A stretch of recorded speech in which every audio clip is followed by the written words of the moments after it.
Naiz irratian, bigarren kafea.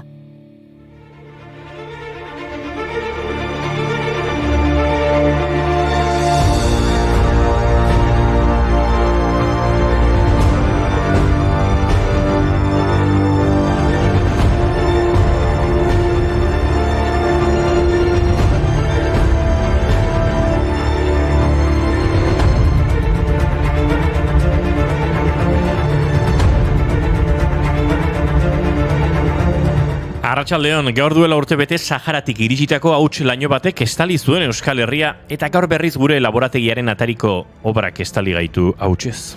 Zaratalatza sortu dute eta oraindik ere akaso entzungo dituzue.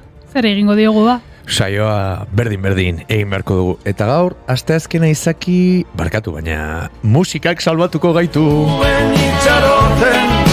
Musikak salbatuko gaitu.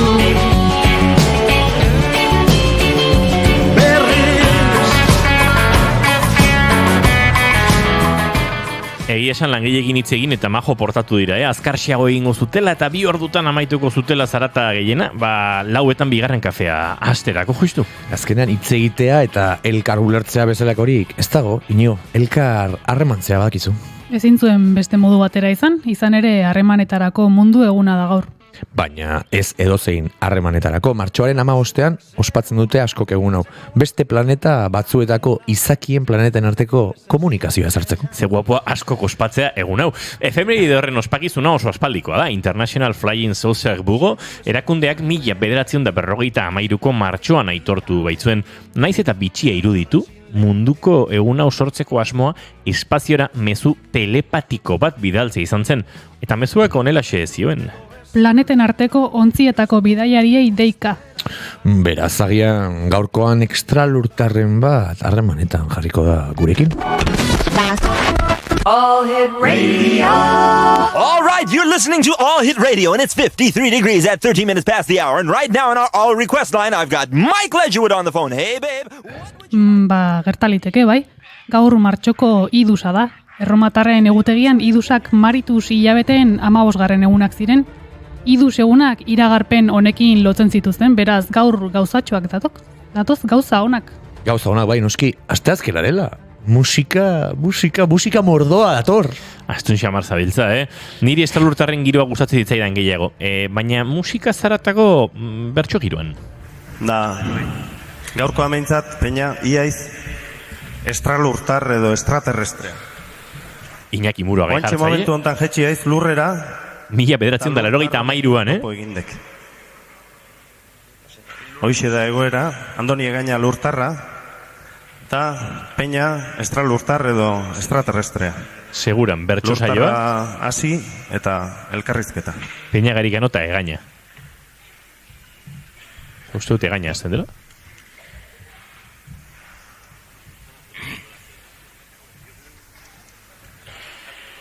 Buru gainean hots raro batzuk entzunak ditut hor ozen. Katxo bitxito zer modu zaude izketan hasi gaitezen. Buru txikia ta flekiloa, bi antena zuzen, esan zaidazu, ze izen dezun, eta nundikan zatozen. Nik aurrera egin barrun, baino iruditzen zait Peñaren erantzuna entzuteare beharrezkoa dela. Bastar batean aparkatuta neure platillo ta motor. Uste zenuten biziazunik etzegola beste inor. Nondik natorren galdetu dezu, erantzun behar derrigor, Ez det izenik Marte deritzan, planeta batetik nator.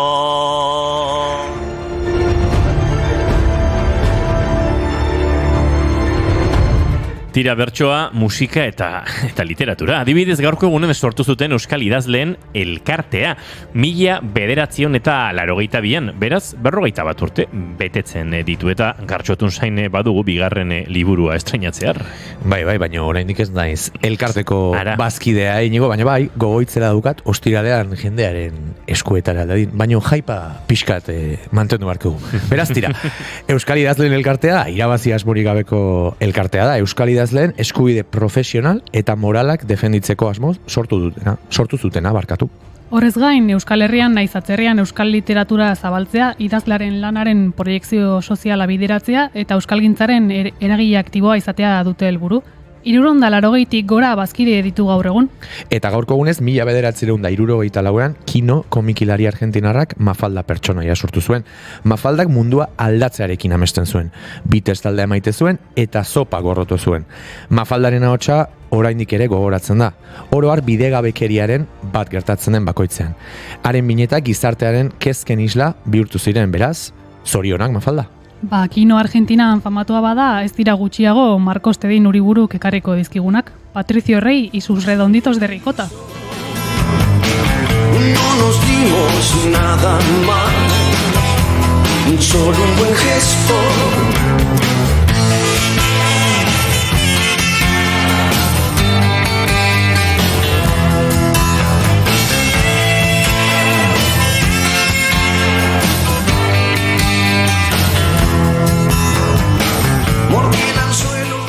Berriro musika, Gartxot Parker Lewis bezalakoa da, ez? Ez du sekula galtzen. Ba ez, arrazoiak azu inigo eta bide batez telesail puska zen Parker Lewisera, Eta gainera badakizuen niri dantza ere asko gustatzen zaidala, eta ojo, gaurko egunez jaio baitzen Lucrezia, kubatar abeslari, aktore, aurkezle eta idazlea. Habanan jaio zen eta txikitatik izan zuen musikarekiko zaletasuna. 7 urte zituela hasi zen pianoa jotzen eta Kubako Arte Goi Institutoan graduatu zen musika tresna honekin. Ikasketak bukatu berritan, Anakaona Orkestra Historikoan sartu zen eta beraiekin hainbat kontzertu bira egin zituen 1980 eta 1990 hamarkadetan. Horietako batean, Katalunia ezagutu zuen eta Bartzelonan finkatzea erabaki zuen. Mi gente quiere gozar, mi gente no quiere que le toman la cabeza. Quiere acabar con este andar y desangar, con esta rutina que poco me invita más. Quiero esta música que me despierta, de esta inercia que me espesa la cabeza. Mi gente quiere bailar, mi gente quiere gozar. Tira, baina musikaz blai amaituko dugu gaur. Garikoitz Mendizabal eta Germán Ormazabal datoz gurera metamorfosia lanaren inguruan aritu eta haren bi pieza jotzera.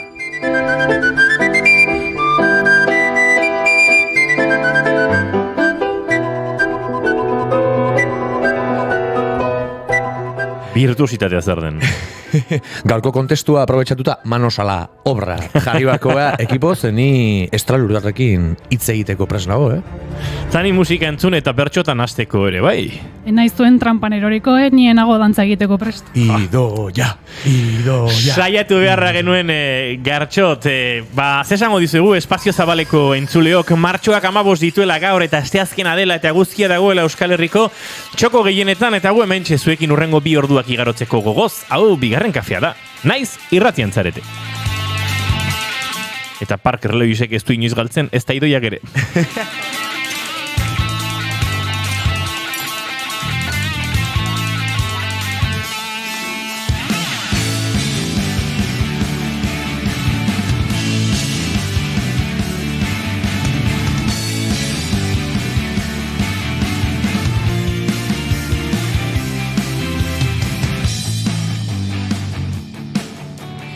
Zuekin jaun Andreok Gartxotun zain letona. Este guapo ikusten ari zen gaur, streamingean jarri azun kamera berri honekin. Kamera, internet ona, hola beste kontua da, Gartxot? Bai, naturalidadea importantea da, baino pixelake bai. Bai, gaur, nabari da. Idoia dabil oskudun, zuker internet ona, kamera ona, ondik usen duzu zure burua? Hori oso zaila izaten niretzako, baina, bueno, alden neurrian bai. Teknologiari bera zerrurik ez diogutako. Ados. Baizketan ari zaizuen hau ere egunero bezalaxe ikusten da. Gutxiago lo egin da, gaur asteazkenetan azken aldian goiz jikitzea okitzen zait, eta tira. Inigo Asanzio lurbide naiz, gaur bigarren kafeak 550 garrena du, 5-0, zezen baki politia. Martxoak 15, arratsaldeak mendiko 25 segundutara izango ditu, lauak eta 15 ere bai. Gu hemen 3, bider 5, 15, 5 jenundik atera ditudan, jakizu, auskalo. Matematikarien nazioarteko eguna atzo zen, lasai. Ongi etorri guztioi, bigarren kafera, naiz irratira.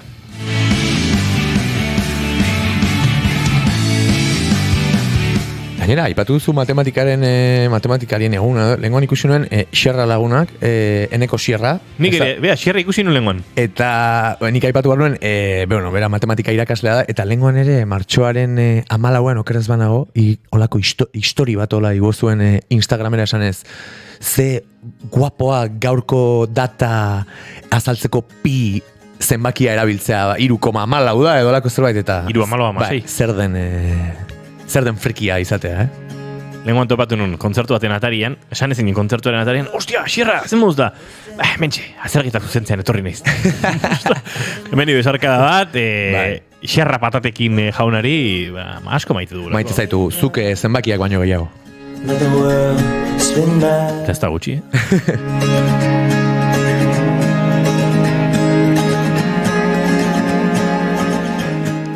Zein dira zuen maite dutak, nola hasiko da? Gartxotzu?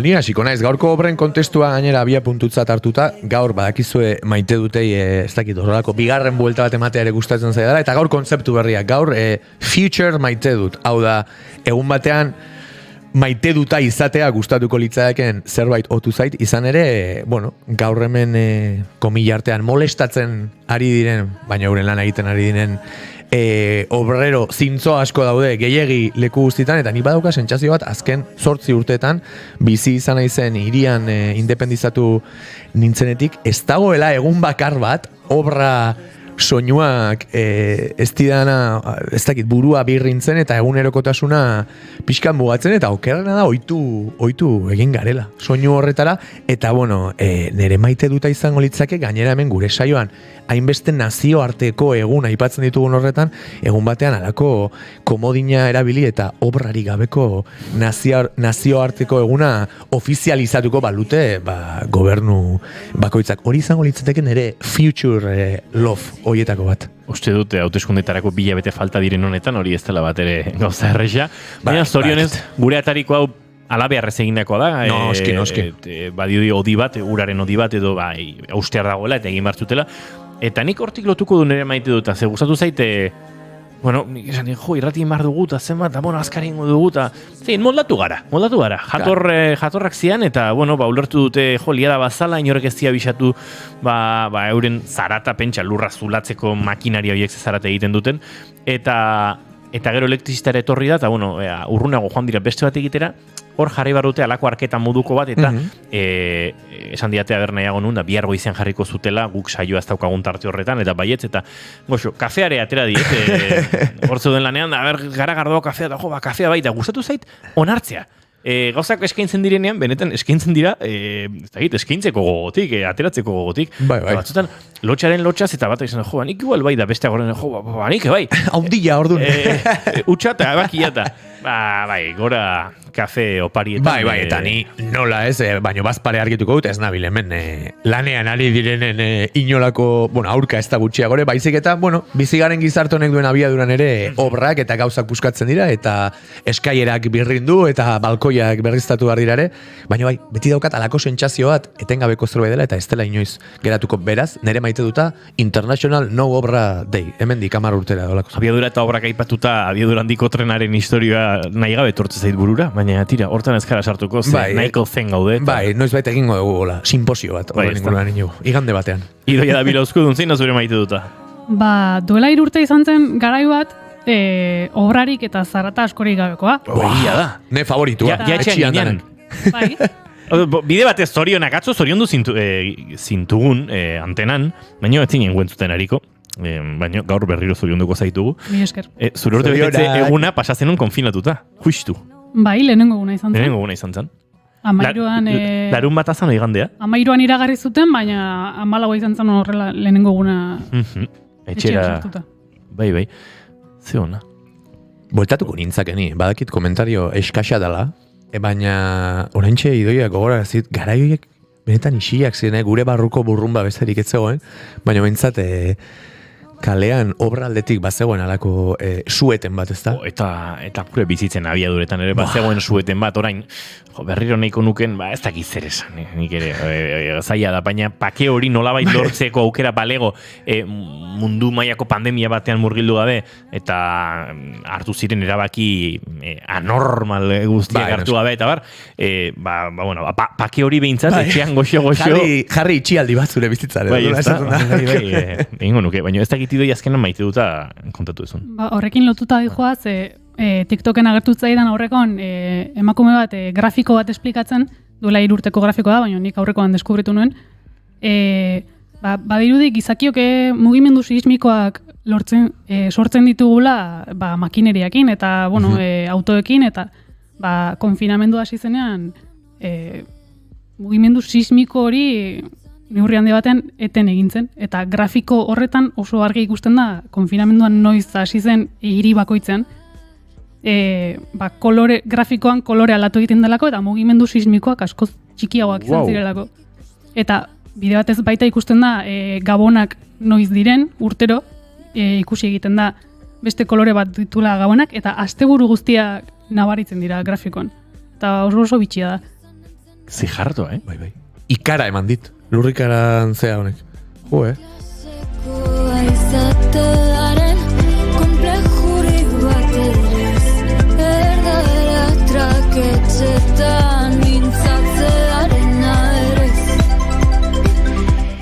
Eta hemendik badaukagu, mezu sorta bat, haupa gartxot gora martxoak 17, zorte hon.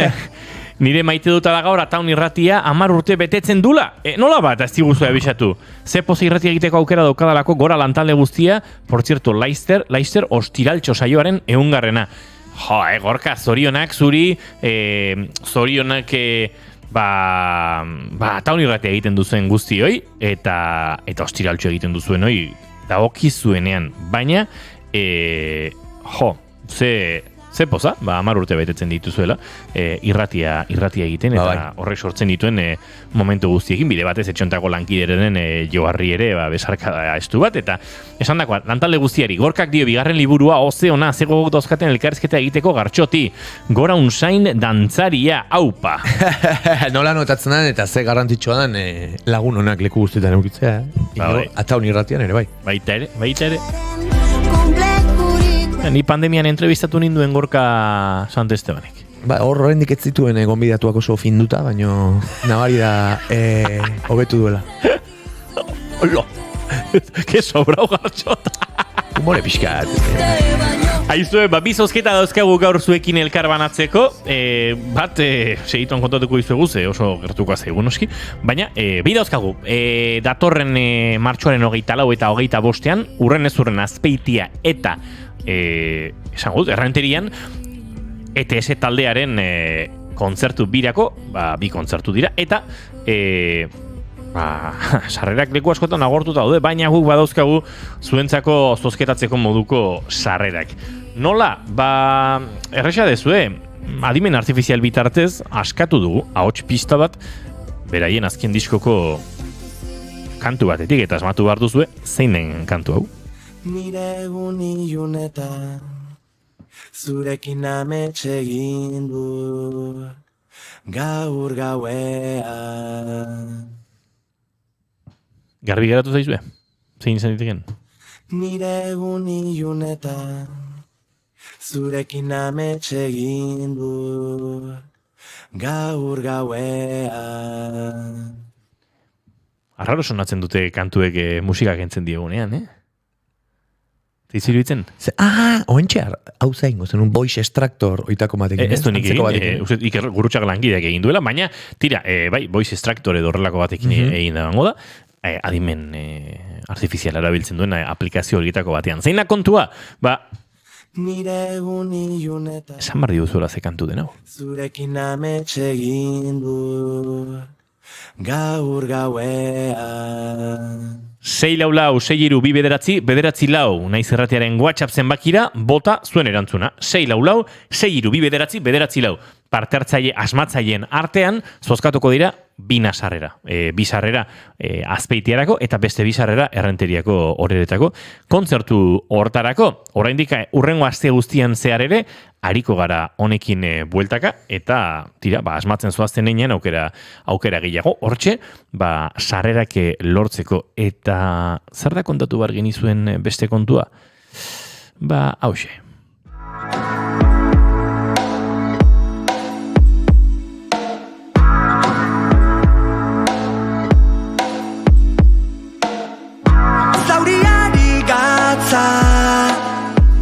Bota diot Gartxot, inkoro batzu gainetik. Arrasto da orain.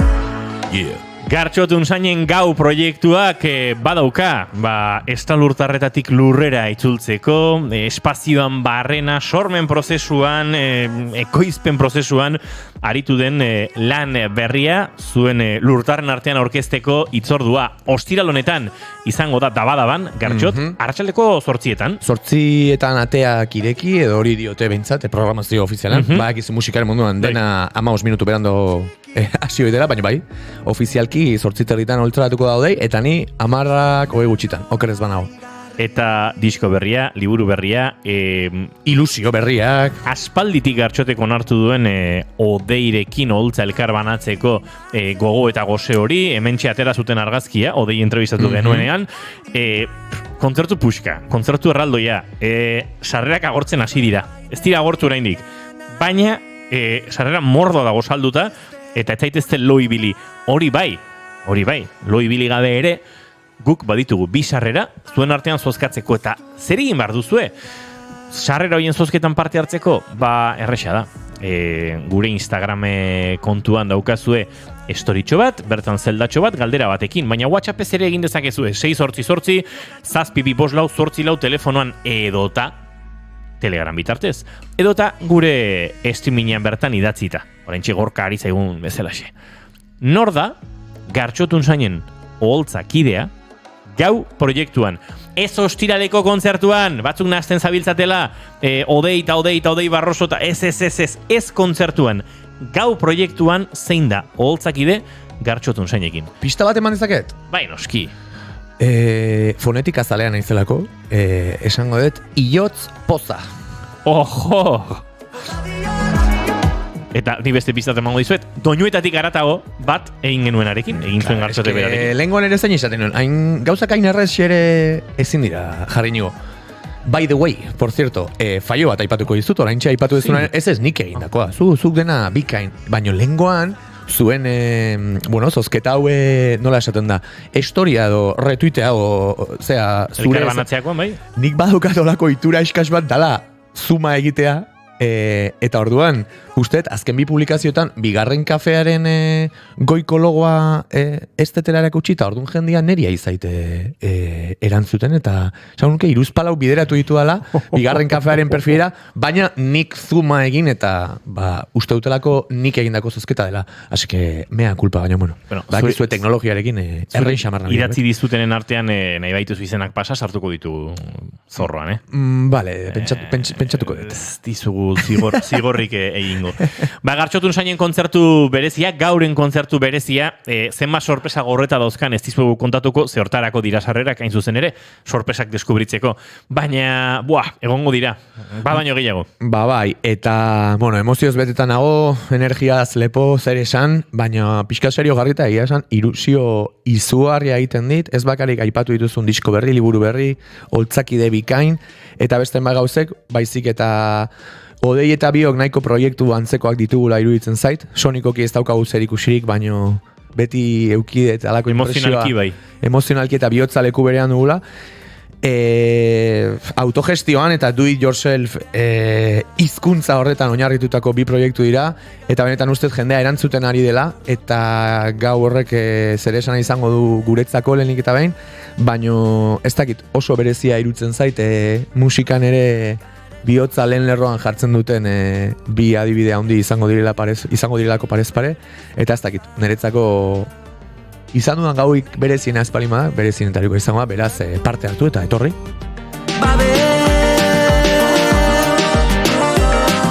Aitzaki gehiagorik ez duzue behar, baina guk oraindik bihar arte aukera emango dizuegu gure zozketan parte hartzeko, eta biharko saioan egun bateko tartea izan dezazuen esango dizuegu nor den irabazlea, planak egin alizateko, edo dagoeneko sarrerak erosita badituzue, hori askotan gertatzen da, gogo asko duzuelako, eta beste norbaiti gonbidapena luzatu alizateko, lagunak, senideak, nahi duzenari, gonbidapena luzatu, eta zuek sarrerak baliatzeko. Eta ez du afaria daukat aitzakiak balio, zen 8:00 11:00 lehenuo eta berandu ere afaldu leike, aseke danak dabadara. Gartxotun zain dabadaban izango du, baina orain gurean da bigarren kafean, eta Kepa Errastirekin izan da, entzungo dugu, gaur, Garikoiz Mendizabal eta German Ormazabalekin izango dugun Metamorfosia diskoa aztertu aurretik, eta soinu probatan murgiltzen garen bitartean, Kepa Errastirekin izandako solasaldia, hitz bitan labur esan barko bazenu Gartxot, zertan ibilizarete?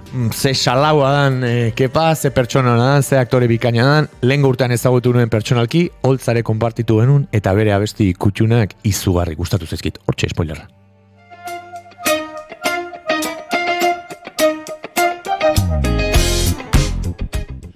Kaixo eta ongi etorri guztioi Doinuetatik Haratago podcastaren aste honetako atalera badakizue tarte honetan jendearen abesti kutxunak ezagutzea dugula helburu eta astero ekartzen dugula gonbidatu berri bat. Gaurkoan gaurkoan Kepa Errasti dago gurean.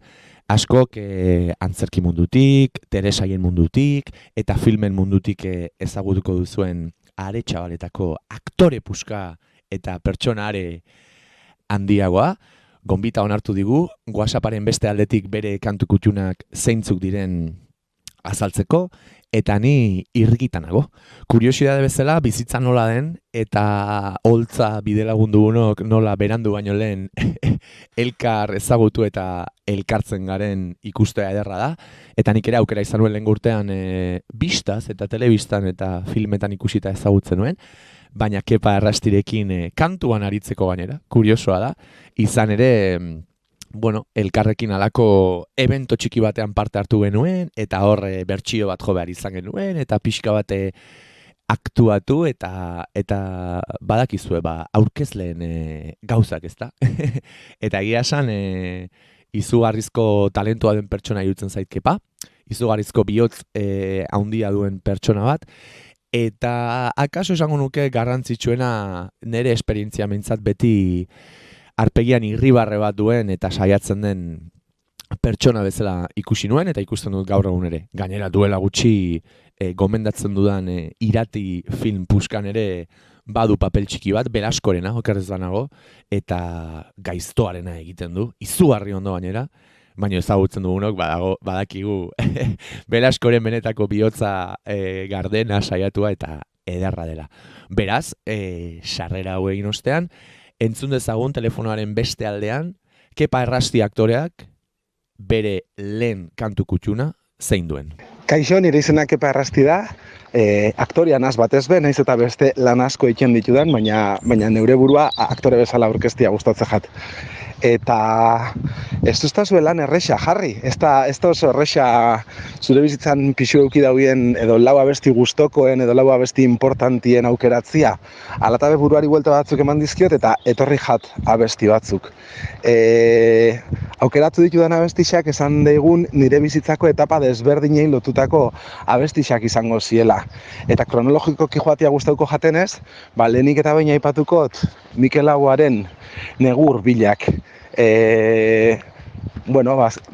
Ikono badalako Mikel Laboa euskal kantu gintzan, eta ni lotzen hauelako erabat nire gurasoekin Opel Kadett txuri hartan eiken ituen bidaietara, eta haurtzaroarekin lotzen hauela erabat, batez be, ez dakiz zergatik haurtzaroko aste santutako oporrekin, auritz berrin pasatzen genituen aste santutako oporrekin. Orduan hoxe izango litzake nire lehenengo kantua, Mikel Laboaren Negur Bilak.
Nau izutzen negur bilak, uda betezko beroan, dakidalako irauten duela, orainak ere geroan.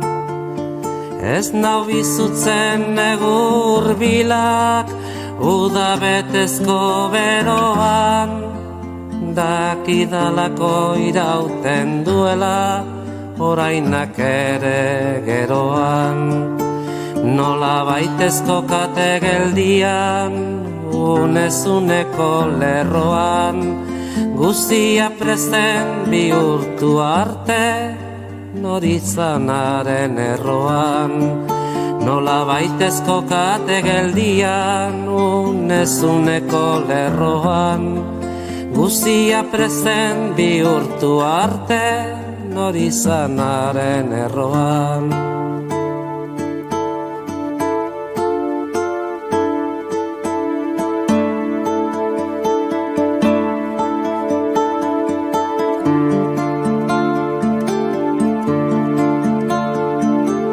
Ez nau beldurtzen egun sentian, arnazuridun izotzak, nun dirudien bizirik gabe, natura zabal hilotzak.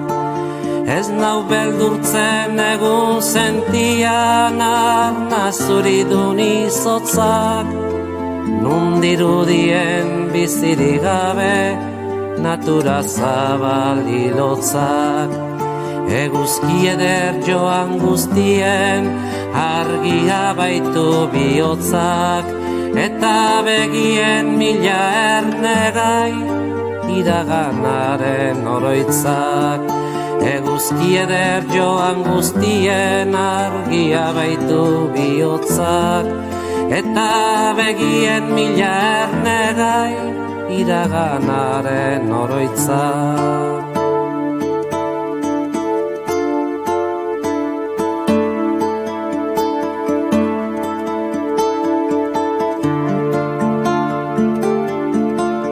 Ez nau larritzen azken orduan, arnazta galdu beharrak, bide xumea ez zitu arren, amildegiaren larrak. Ez nau larritzen azken orduan, arnazta galdu beharrak, bide xumea ez zitu arren, amildegiaren larrak. Ardo berriak onduko ditu, mahastietan haien zarrak, gure orain arrazoiturik, beste batzuen biharrak. Ardo berriak onduko ditu, mahastietan haien zarrak, gure orain arrazoiturik, beste batzuen biharrak.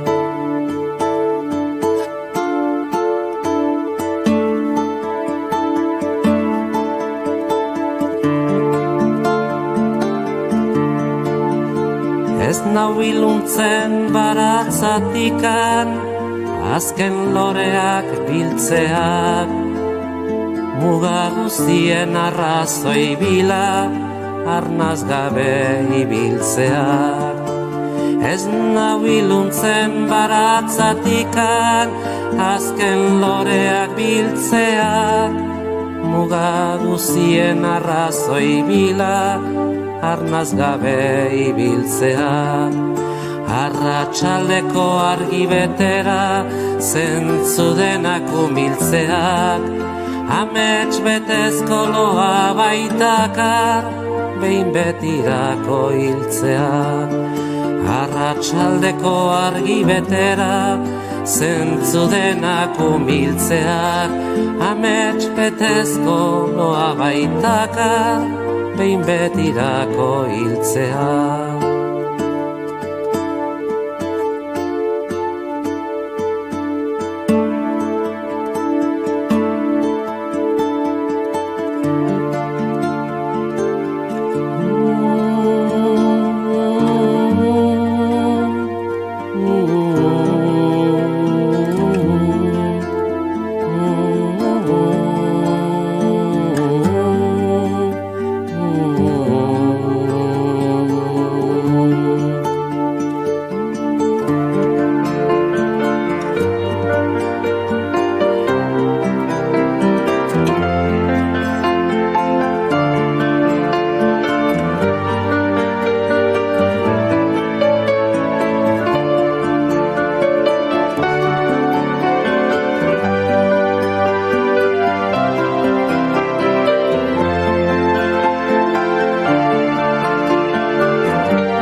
Hortzentzun dugu Mikel Laboaren Negu Urbilak abesti buska. Okerrez banago 6 CD-koa da. Oraintxe investigatuko dut Googleen, baina nik hau ere etxean banuen. Bai, 1980 hamarkadaren erdialdean esango nuke.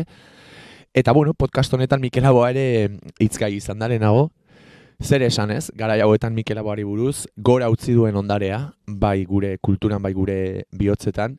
Ederra da gainera normalean Mikel Laboa jendeak Kepa Arrastiren gixan halako txikitako oroitzapenekin lotzearen joera, ezta? Kuriosidade bezala esan nire gurasoek ere bai opelkade txuri bat zutela. Kepak aipatu duen bezala.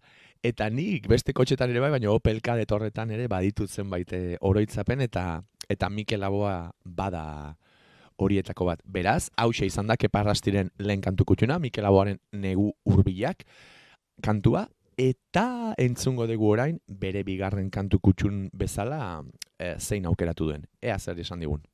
Bueno, haurtzarotik nerabezarora salto ingo dut, edo nire gaztaroko lehenengo urtietara. Eta konkretuki Euskal Udalekutan pasau nituen urtietara, Abaigarrera. Hortarako aukeratu dut, Ertzainaken Larru Beltzak abestixa, Abaigarren askotan entzun eta batez be jotzen gauelako, beste abesti askoren artean, eta batez be lotzen hauelako oso pertsona bereziari, Mirariri, eta bera ikusten dutelako Abaigarren abesti hau kantatzen. Orduan, abesti hau entzuten dutenean, nostalgia puntu handi bat sartzen jat, eta urte haietan pasatako momentu edar eta esperientzia politiak ekartzen duz burura. Horregatik nire bigarren abestixa izango litzake Ertzainaken Larru Beltzak.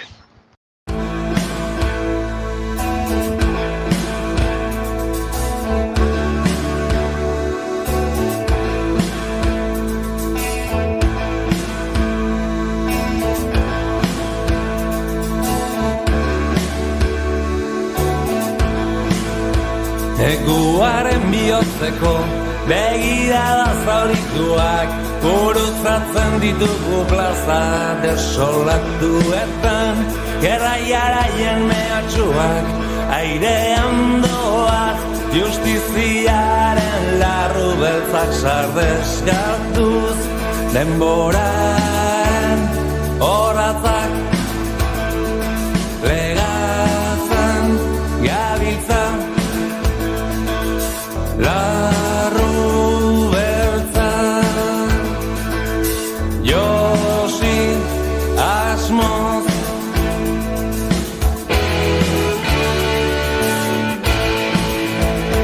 Ez dago eskubiderik aurretan hiltzen, denik gozean gerraren lautada hotzean, hori beharraren premiak txapeletan doaz, justiziaren larru beltzak sardeskatuz, denboraren horatzak legatzen gabiltza, larru beltzak Josi asmoz.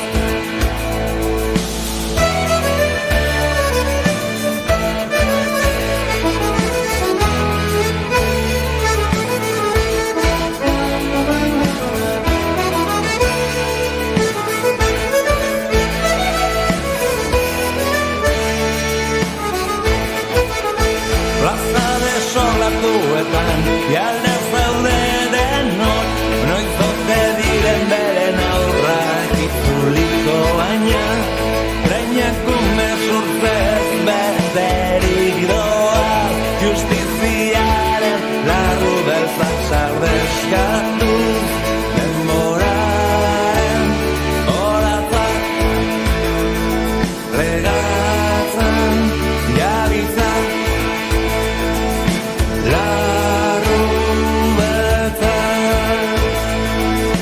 Josi asmoz, denboraren horratzak legatzen gabiltza,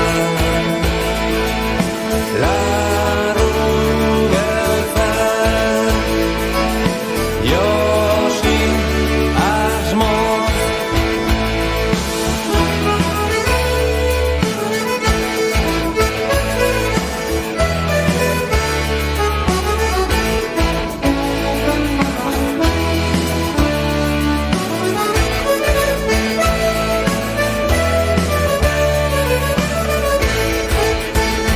Denboraren horratzak legatzen gabiltza, larru beltzak Josi asmoz, denboraren horratzak legatzen gabiltza, larru beltzak Josi asmoz, larru beltzak, larru beltzak, larru beltzak.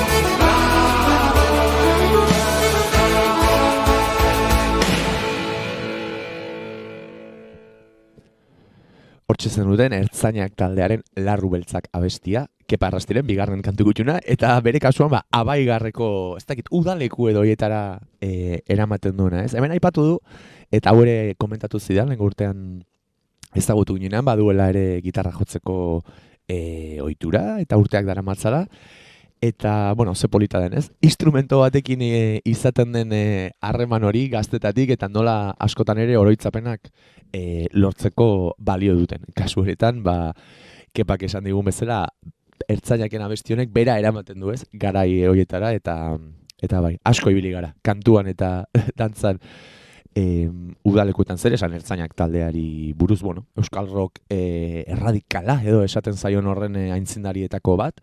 Kuriosidade bezala, ez dakinarentzat, okerz banago, ez dakit aurten edo lehen urtan izan, baina egin zuten alako iragarpen bat, agur kontzertuak edo ez dakit bueltatuko zirelaren kontzertuak pare bat gauetarako, ez dakit dola esaten zaien, baino, egunerokotasunean albistak eta jarraitzen dituen orok, badaki, ez dakit bekzen edo ze leku handi zen, baino lehen urtean iragarri zituztenean data hauek gogoan daukat, sarrerak berehala agortu zirela, eta ertzainak bada erreferentzialtasuna handia duen talde bat, eta biztan da, ez da, lehen urtean izan zuten erantzunari erreparatuta.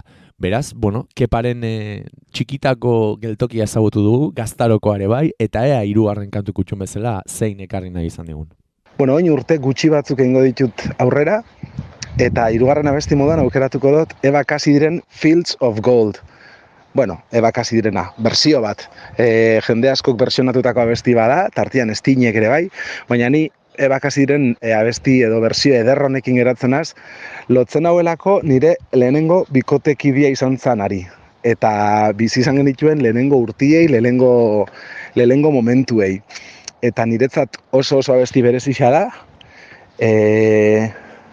hau gitarran askotan jodoten abesti bat, eta asko disfrutatzen dutena, eta beste momentu garrantzitsu askotan be presentzia eduki dauen abesti bat dalako. Horregatik nire 3. abestia izango litzake Eva Cassidyren Fields of Gold.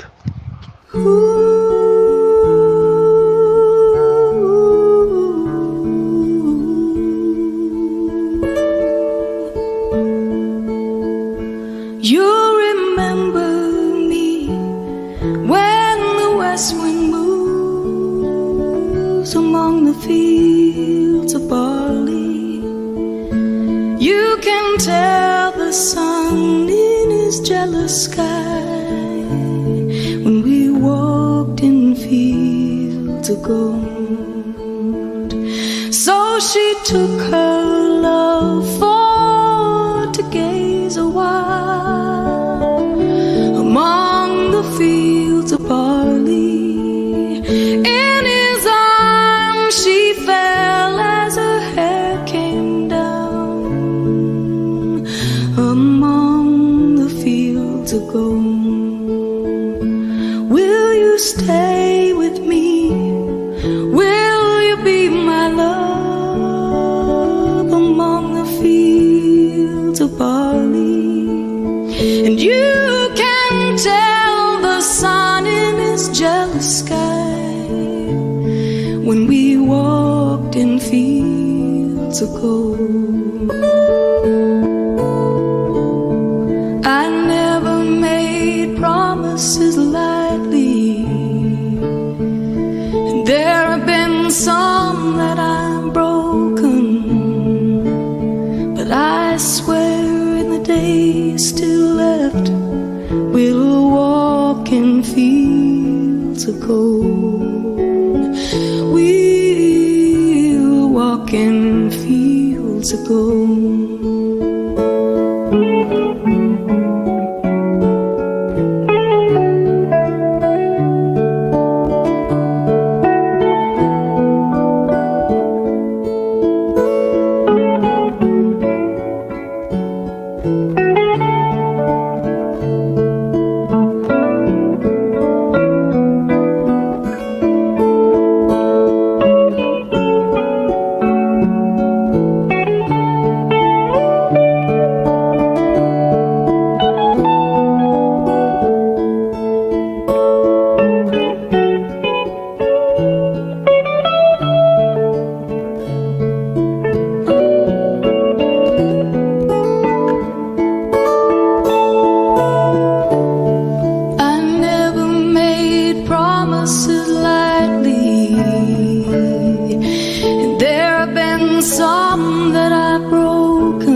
of gold. We'll walk in fields of gold.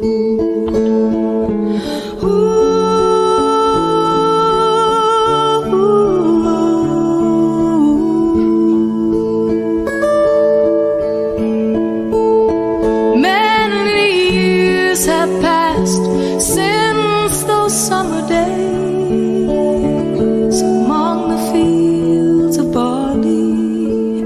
See the children run as the sun goes down, as you lie in fields of gold. You remember me when the west wind moves among the fields of barley. You can tell the sun in his jealous sky when we walked in fields of gold. When we walked in fields of gold. When we walked in fields of gold.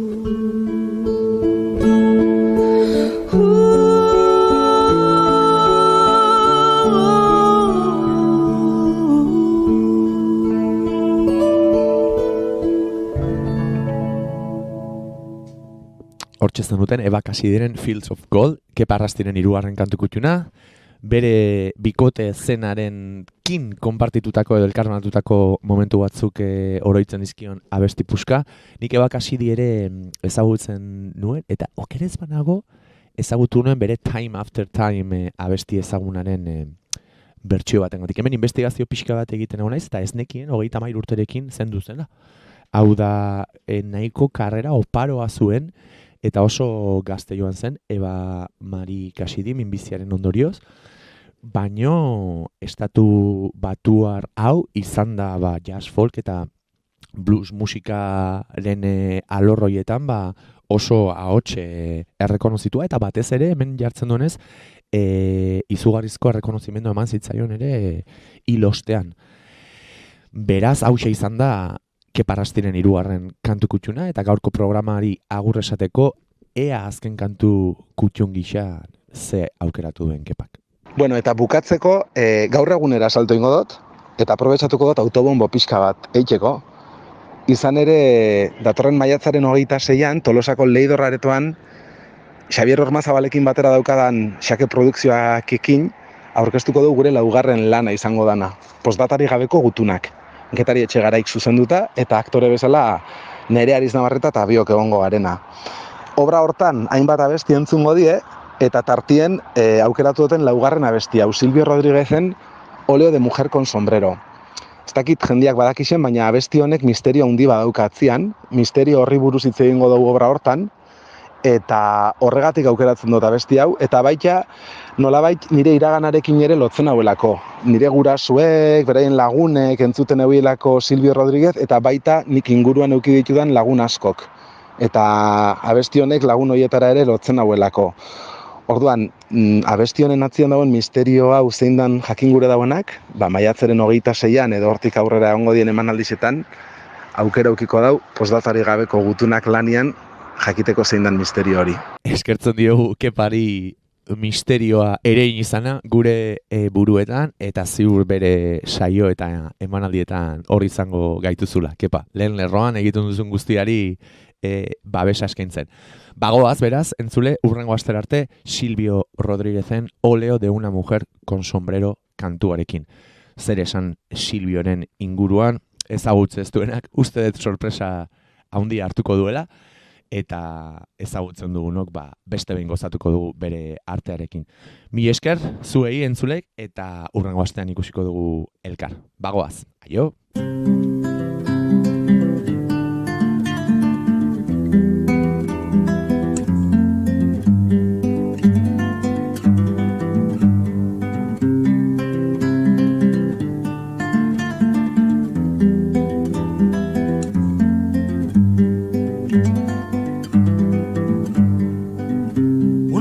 Se ha perdido conocer el delirio y el polvo, se ha perdido esta esta bella locura, su breve cintura debajo de mí. Se ha perdido mi forma de amar, se ha perdido mi huella en su mar. Veo una luz que vacila y promete dejarnos a oscuras. Veo un perro ladrando a la luna con otra figura que recuerda a mí. Veo más, veo que no me halló. Veo más, veo que se perdió. La cobardía es asunto de los hombres, no de los amantes. Los amores cobardes no llegan a amores, ni a historias se quedan allí. Ni el recuerdo los puede salvar, ni el mejor orador conjugar. Una mujer innombrable huye como una gaviota, y yo rápido seco mis botas, blasfemo una nota y apago el reloj. Que me tenga cuidado el amor, que le puedo... Amodioak izan dezala, gurekin beharrezko kontua, baina guk behar ere badugu, poliki-poliki, gure estudio zentraletara jotzeko, bertan baitugu Egoi Belategi lankide ere prest, hain zuzen ere, azken ordukoa ekartzeko. Egoi Belategi, arratsaldeon. Baita zu ere azken orduko zinez garrantzitsua Auzitegi Gorenak dagoeneko jakinarazi dielako ofizialki Arabako Auzitegiari bezala, baita epaiketako alde guztiei ere De Miguel auziaren epaia.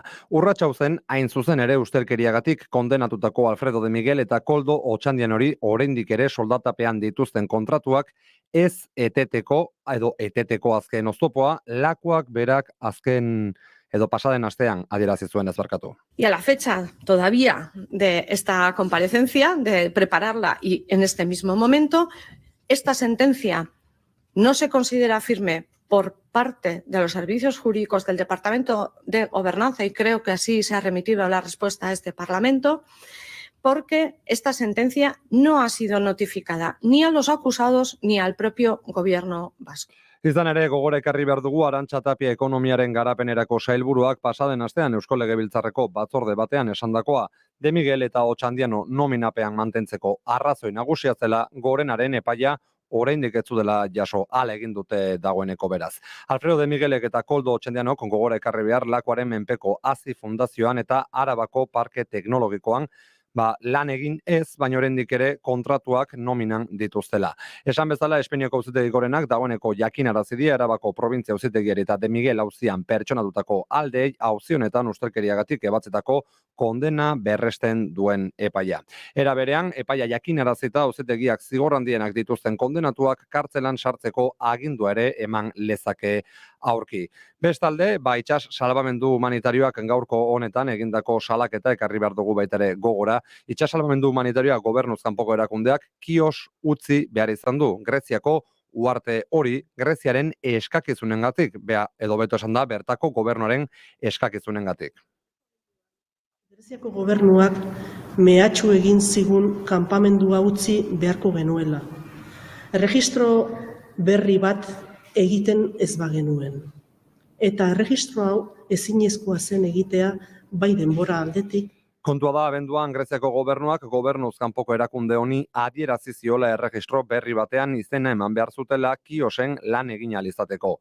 Horretarako baldintza burokratikoak eta ekonomikoak eskatu zizkien, baina salatu dutenez ezinezkoa zen ezarritako epean halakorik betetzea.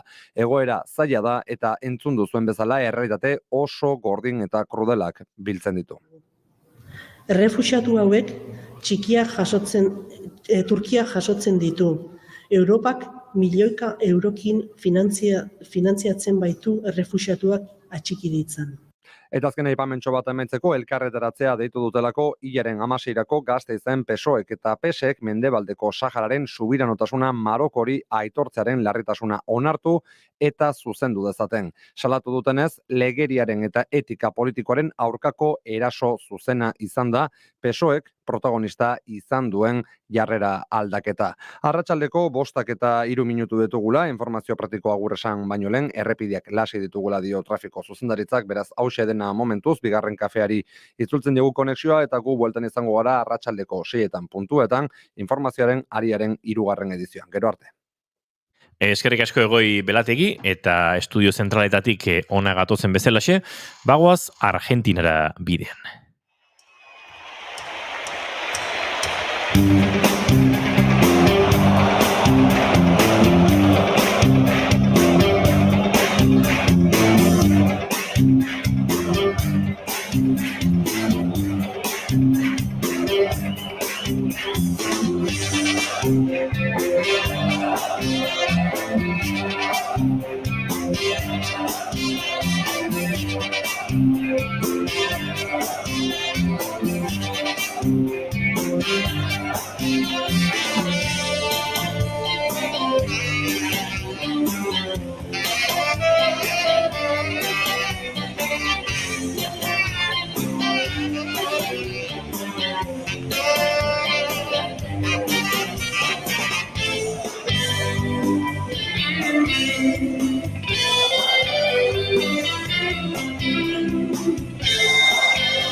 ¿Son por acaso ustedes hoy un público respetable? ¿Pueden acaso beber el vino por ustedes envasado? ¿Puede alguien decirme, me voy a comer tu dolor y repetirme? Voy a salvarte esta noche, que el infierno está encantador. Este infierno está embriagado, esta noche está encantador. El infierno está encantador. Esta noche.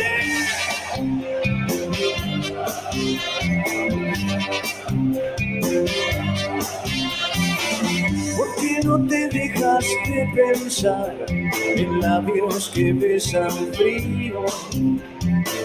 Para cerrar un ojo y ver cuántos cuernos tiene el diablo.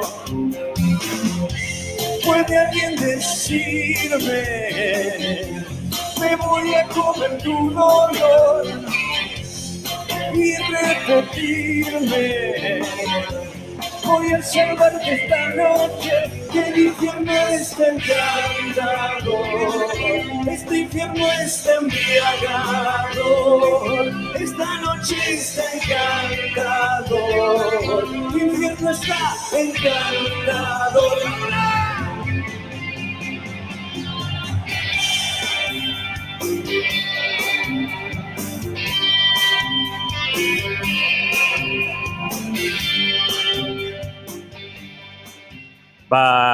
Giro honetan egingo ditugu urrengo minutuak, hain zuzen ere, esan da bezala, Argentinara goazelako, entzuten ari zareten taldea ere argentinarra da. Aski ezaguna, eta guretzat ezaguna den argentinarra, edo argentinarrik ezagunena. Bigarren kafean, esango nuke Maradona eta Messiren gainetik Marcos Tedin uriburu dugula. Marcos Tedin argentinarrik euskaldunena, edo euskaldunik argentinarrena, arratsaldeon, ongietorri. Bigarren kafera, espaldiko. Eguerdi dontzelan bai aspaldiko.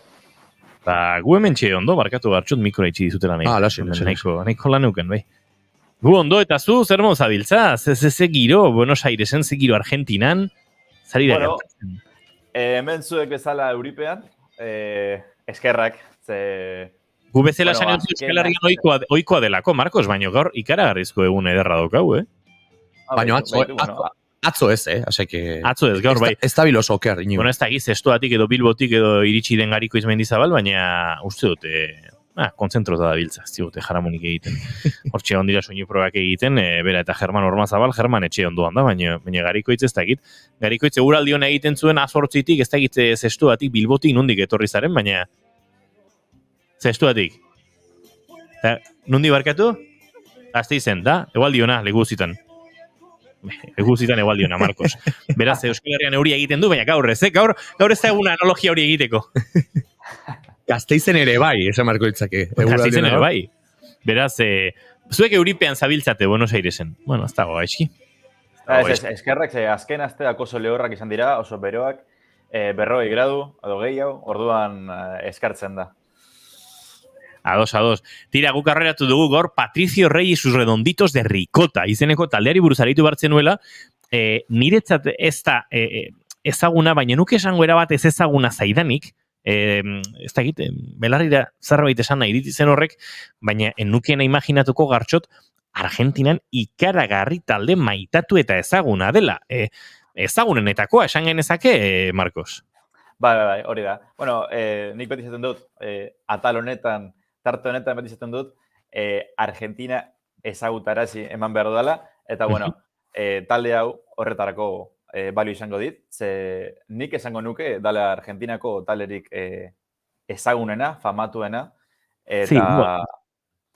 Baina, klaro, kontua da, Argentinatik kanpo agian ez da oso ezaguna, agian Europan ezaguna da, Soda Stereo, Charly García dolako taldeak, baina justo Los Redondos, labur biltzeko, ez da oso ezaguna. Bari ginen entzuten eta entzuten jarraituko dugu. Ez da git, kantu batzuk aukeran pasadizkidazu, nahi ote duzun horren konkreturen batean erabiltzea, edo zein ordenetan balio dizu, Marcos? Ez, jarri guztetan jatzuna eta gozatuko dugu.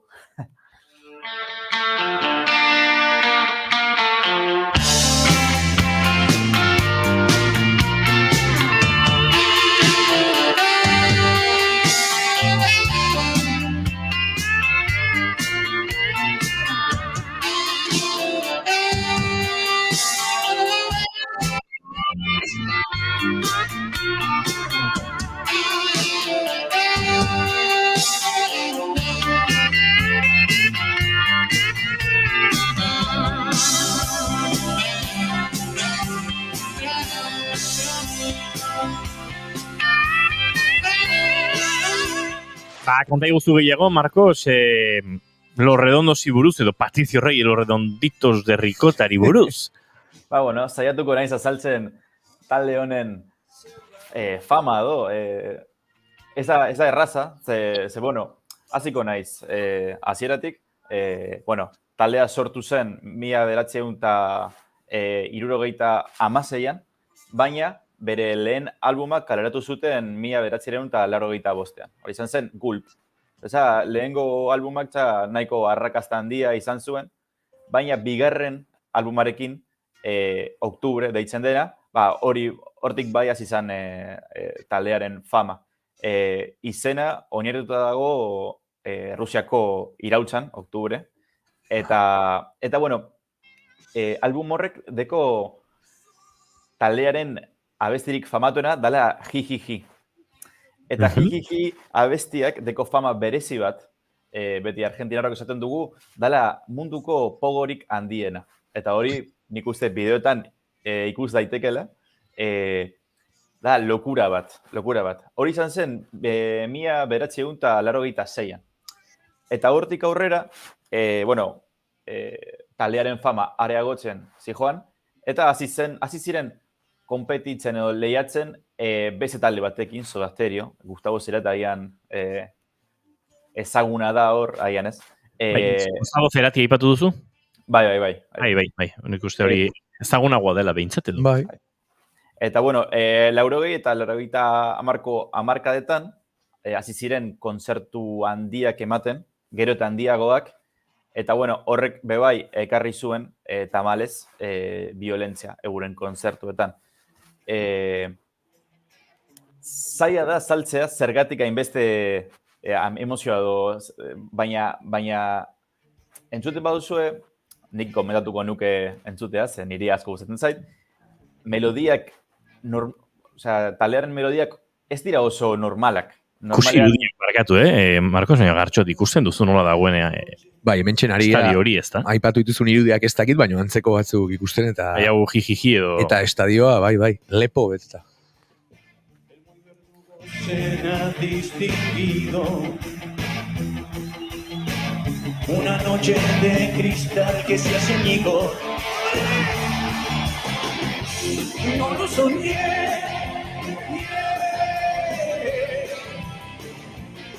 Baina barkatu Marcos, ari zinen bereien melodien inguruan alako nabardura egiten, ezta?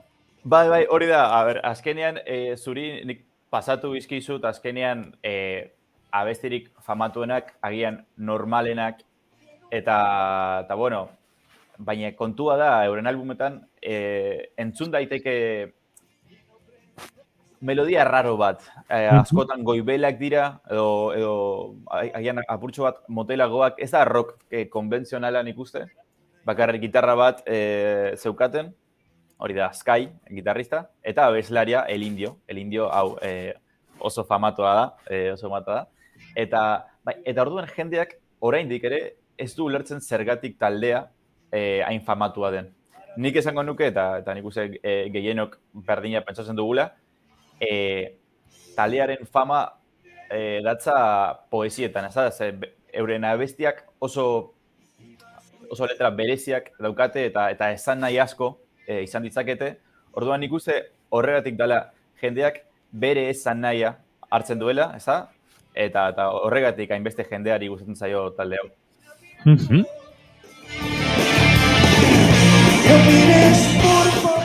Gainera, Marcos, hemen, barkatu, baina ikusten ari garen irudietan ere, okerez banago eta nik ez dakat diotriarik, aseke uste dondo ikusietera, baina ikuslegoan ere nahiko jende gaztea ikusten dut, 1976an sortutako talde bat izanik, ikuslea hain jende gazteak ere osatzen badu, izango da talde bat gainera generaziotik generazioare iraunduena, ez? Hau da, ez da hemen old school edo puretilla esaten dugunean alako, ez da bakarrik iragan edo jende zarragoarentzako taldea. Esan dezakegu gozategi argentinarra dela beraz, ez? Ez dakit baino, atentzioa ditu hor, ikusten ari garen irudietan, gure edadeko jende asko ikusten dutelako, hor, 21 urte bueltan. Hori da, gure adinekoa.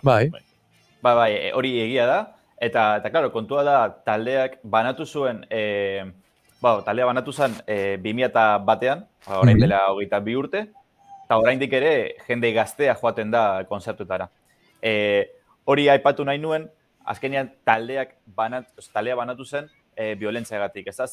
Euren azken kontzertuetan beti egoten zen hildako tipo bat, beti gertatzen zen olako gauza bat, orduan eurek erabaki zuten taldea banatzea, eta 2001etik aurrera, Sky, gitarrista eta El Indio abeslaria, hasi ziren euren taldeekin, eta gaur egun ere, nahiko arrakasta handia dute. Ze guapoa izen berria, ez, Marcos? Hemen gidoian ikusi dut, Indiok eta Skyk, sortu zutela, ez, talde berri moduko bat, ez? Bai, hori da. Eta hau, orain ikusten ari garena da El Indioren taldea, deitzen dena El Indio Solari y los fundamentalistas del aire acondicionado. Ese magia dori. Bai. Osea, Espainiar estatuanik pareko ezagutzen dudan zer izan liteke, Tarzani su puta madre buscan piso en Alcobendas. Bai. Ez? Baina honek poetika gehiago dauka horrein. Bai, eta gainera hemen ez dakit eseak edo bokalak esateko daukagun violentzia hori den, inigo, baina ez dakit, Marcosek esan duenean ere, ez dakit, originalagoa eta dena, iruditu zaitez? Guk esango bagenu, baina ez dakit, azento alu hori dan, baina egia esan izen eharra, Beraz, duela 20 urte, sortu zuten laguneko bide berri hau, Indio Solari y los fundamentalistas del aire acondicionado. Es que ze ona, tío. Bai, hori da. Eta tamalez, azken kontzertu bat eman zuten, uste dut orain dela 3 urte, Olabarria herrian, oso herri txikian, oso herri txiki bat da Buenos Aireseko probintzian, eta 500.000 pertsona joan ziren. 500.000? Bai. Noski, zoramena bat izan zen, eta bebai, uste dut pertsona 2 hil ziren, eta hor bai El Indio abeslariak erabaki zuen, eta erretiro hartzea, eta gainera, gero esan zuen Parkinson gaixotasuna daukala, eta orduan bere aletik bai da Los Redondosen amaiera, baina eskerrak, Sky gitarrista bai berak jarraitzen du kontzertuak ematen, baina asko zikiagoak hori violentzia saiesteko, hori izan zen taldearen arazo nagusia, nagusiena. Izan zen kontzertu bakoitzean beti goten zen olako istripu bat, beti hiltzen zen tipo bat, orduan, bueno, nik uste momentu batean logikoa dela banatzea eta bueno, agurrezatea.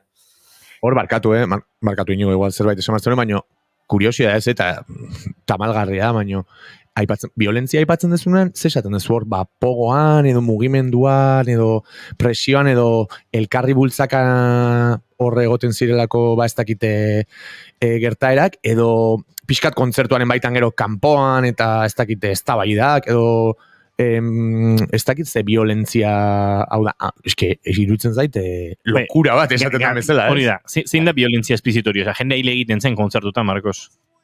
Bai, bueno, kontua, denetarik egon da, adibidez, nik uste lehengo hildakoa izan zen, bueno, poliziaren erruagatik, bai, poliziak jipoitu zuen tipo bat, eta gero utzi zuten hor kalean, eta 12 ordu egon zen horre, nik uste dut, tirado, eta hori izan zen nik uste lehengo hildakoa, Walter Bulacio, eta hortik aurrera, claro, ikuslegoa eta poliziak bat zeukaten borrokatzeko arrazoi bat, ez da? Orduan beti joaten ziren borrokatzeko prest. Hori izan zen hasiera eta hortik aurrera 80 hamarkadan kontzertu guztietan egoten zen olako liskar bat. Hori izan zen lehengo arrazoia. Gero, bebai, 4 urte geroago egon zen liskar bat futbol taldeko barra-braba bien artean, hori lokura bat da, hori bakarrik Argentinan gertatu daiteke nik uste, eta tipo bat hil zan, gero tipo bat erori zan tribuna batetik, eta hil zan, eta azken kontzertuan bi tipo hil ziren, hori izan zen presioagatik, ez da, zeuden, justo kontzertuaren aurrean, eta bueno, presioagatik hil ziren tamalez.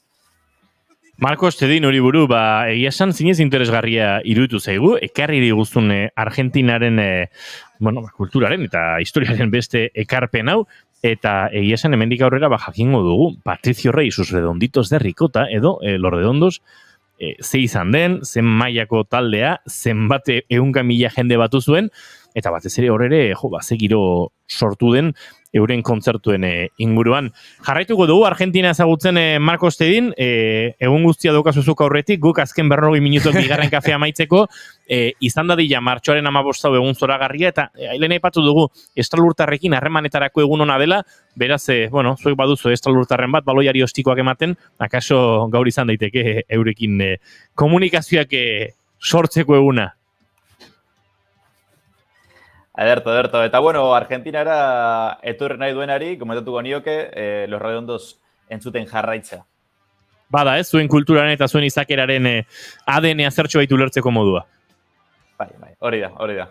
Nik gaur sin falta entzungo, trenian, etxea bueltan, Marcos, beraz, eskarrik asko soinuan da berria, gomendatzatik. Marcos Tedin hori buru bezarka da handi bat Buenos Airesera. Bueno, agur. Aio!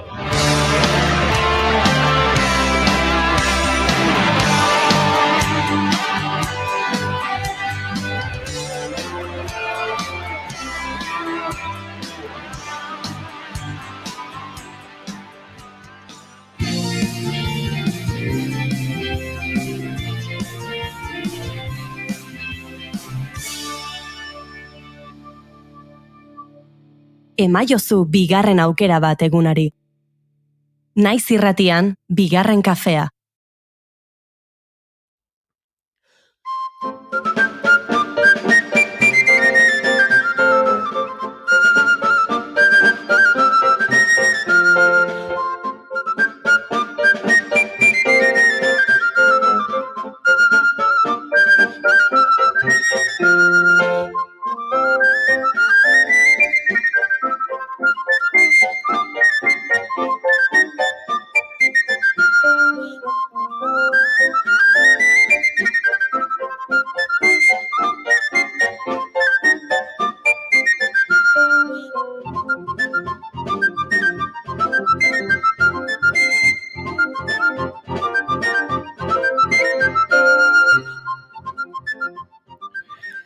Inigok, urrengo programarako talde gonbidatuaren musika bidaltzen didan une bakoitza, berezia izaten da.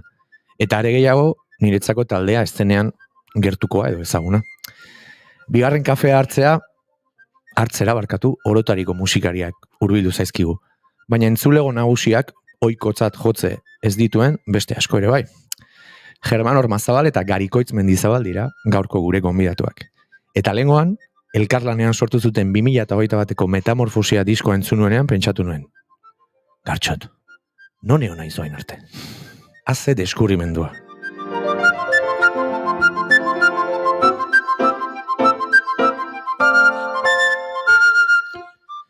German eta Garikoitz bi musikari fin dira, oso finak ez esatearen, goi mailako ikasketa dun, eta garrantzitsuena, bideo paro eta emankorren bi adibide handi. Kontzertuak, sariak, orkesta ezberdinekin lan ugari, bai musikalak, bai kudeak edari dagozkionak, diskoak, bi hauen biografiak horri oso hartuko luke, Inigo. Edo saioso. Bai. Baina gaur, eurak ezagutu nahi ditugu. Eurak musika nola sentitzen duten, instrumentuekin ze lotura duten, eta euren bidean zer bizi eta zer egin duten harakatuko dugu. Beraz, ongi etorri bigarren kafera, eta eskerrik asko bai zuri Garikoitz, eta bai zuri German, gure gonbita onartzeatik. Zer modu zaudete? Gogoz? Bai, oso pozik, aspaldi izan genduen gonbite honen berri, eta bitu, azkenean beti iritsiten da momentua ez da, eta gaur pospozik hemen gaude. Zorionez ez diogu estresari lekurik utzi eta erabaki dugu egitea zegokion momentuan, German, hauxe izan da, zegokiona ez? Hori da, oso gustoa. Gogoa zer daukazu gehiago, elkarrizketarako, hemen egingo zuen erakustaldi txiki horretarako, edo obreko renteratu nahi zen osteko afari meriendarako? Afari merindarako aukeran, gogoaz. Inigorekin gutxi oteko aukera izaten dut eta... Beti ikustea korrika kontzertutan, akaso soinu teknikari edo Durangoko azokan zuzaltzen dago kazetari antxe diskoak orkesten. German lasaixiago topatzen dut Tolosatik, baina Garikoitz izain beste eta bai. Gero, mokadutxe egingo dugu. Onartu barrakat Gartxot ez dudala gastronomikoki alako komplexotasunean murgiltzeko auturik hartu, baina sinpletasunaren arrakastari heldu diot eta goiara joan naiz txuleta bi hartu ditut eta hortxe helduko diogu arrakastari zuzenean. Gai osmatuko jau, hain kontan. Bueno, aurkezpen txikiago egin da, halako broma txiki batekin izotza utzi nahi nuen, baino ez dakik jakingo zuen, baina nire elkarrizketak nahiko sakonak izaten dira, eta hala hasiko naiz Inigo. Lehen galdera, musika bizi, musikan bizi, eta musikaz bizi.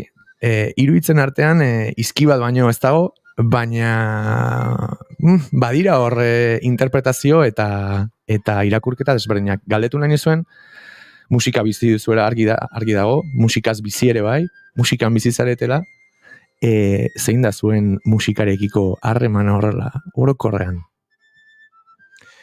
Ni lehengoarekin geldituko nintzake, musika bizi deu. Besteak ondorioak izan daitezke, ezta, lasai asko.